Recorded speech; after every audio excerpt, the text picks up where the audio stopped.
我们来把玉米粒取下来，红萝卜给它切成小丁。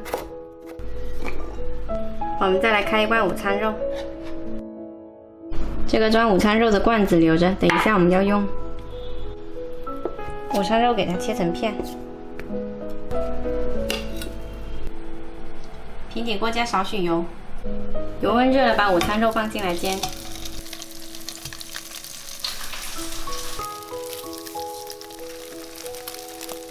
煎好了就先铲出来，然后再把玉米跟那个胡萝卜放进来炒，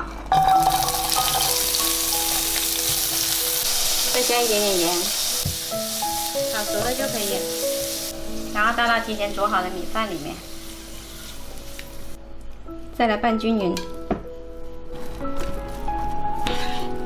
再来撕碎一些紫菜，放到米饭里面一起。我们来准备一张保鲜膜，把它塞到刚刚的那个午餐肉罐里面去，然后我们往里面填米饭，把米饭稍稍压实一下，在米饭上面放上一层肉松，再盖上一层米饭。米饭一定要压紧实，要不然等会就松掉了。压好了之后就把它拿出来，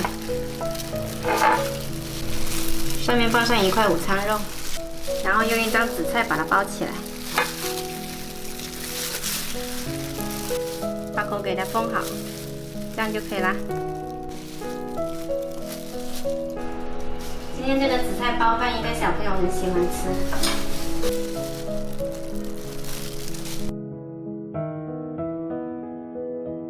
简单好吃，很适合带出去野餐的紫菜饭团就做好啦。喜欢的话可以试一下。好了。